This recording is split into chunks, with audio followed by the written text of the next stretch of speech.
मंगलम marriage home विनय नगर बोदला आगरा में प्रभु श्री राम मंदिर प्राण प्रतिष्ठा के पावन पर्व पर आयोजित श्रीमद् भागवत कथा ज्ञान यज्ञ के तीसरे दिन शनिवार को कथा व्यास पंडित गरिमा किशोरी जी ने कहा कि मनुष्यों का क्या कर्तव्य है, इसका बोध भागवत सुनकर ही होता है।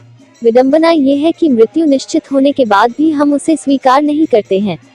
निष्काम भाव से प्रभु का स्मरण करने वाले लोग अपना जन्म और मरण दोनों सुधार लेते हैं। कथा व्यास ने कहा कि प्रभु जब अवतार लेते हैं तो माया के साथ आते हैं। साधारण मनुष्य माया को शाश्वत मान लेता है और अपने शरीर को प्रधान मान लेता है, जबकि शरीर नश्वर है। उन्होंने कहा कि भागवत बताती है कि कर्म ऐसा करो जो निष्काम हो, वही सच्ची भक्ति है।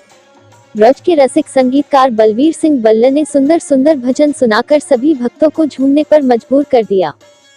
जय श्री राधे। प्रभु की अपार कृपा, वृंदावन धाम आज आप देख रहे तीसरे दिन की श्रीमद् भागवत कथा में किस तरीके से मंगलम मैरिज होम में आज ऐसा लग रहा है कि वृंदावन धाम बना हुआ है और वैशाली नगर विनय नगर के भक्त बड़े आनंद ही होके, चाहे वो ठंड हो, कोहरा हो, कुछ भी हो, श्रीमद् भागवत का कथा का आनंद ले रहे हैं।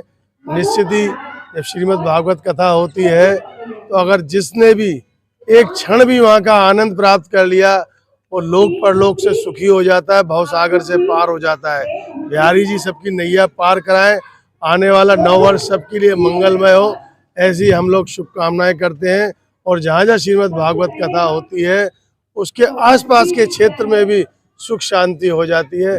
सभी लोग विनय नगर में श्रीमद् भागवत कथा चल रही है, विजय नगर वाले करा रहे हैं, सभी लोग इसका आनंद ही आनंद लें।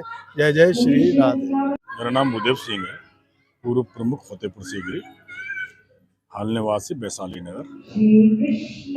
गरिमा किशोरी जी की जो भागवत हो रही है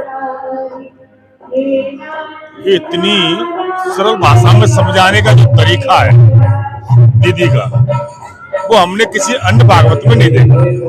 वक्ता बहुत है, कथा बहुत जगह चल रही है, वो कथा चलती ही रहेगी, लेकिन इतना सरल तरीका से समझाना, प्रत्येक व्यक्ति के दिमाग में बैठना, ये हमने दूसरी किसी जगह पे नहीं सुना है। गरिमा दीदी जिस समय बोलती हैं उस समय ऐसा महसूस होता है कि इनकी वाणी से अमृत वर्षा हो रही है।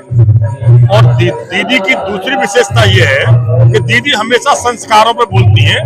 फालतू के दृष्टांत जिस तरह से और व्यास देते रहते हैं, इस तरह से यहाँ फालतू को दृष्टांत नहीं देती, केवल टू दी पॉइंट कथा और संस्कारों पे बोलती है। जय जय श्री राम। आज कथा का तीसरा दिन है, 28 तारीख से चालू हुई थी और तीसरा दिन है। अगर हम 28 तारीख और 29 तारीख का हम अंतराल देखें, जो 28 और 29 में आज भीड़ में बहुत ग्रोथ हुई है और होनी भी चाहिए ग्रोथ। जिस तरह हमें जब भूख लगती है तो हम खुद खाना लेते हैं और खाना खाते हैं, जब हम पेट जब हमारा बढ़ जाता है तो हम तृप्त हो जाते हैं। उसी तरह ये कथा भी भोजन की ही तरह है, जितनी बार सुनोगे उतना ही हमें सबसे ज़्यादा नॉलेज होगी हमें।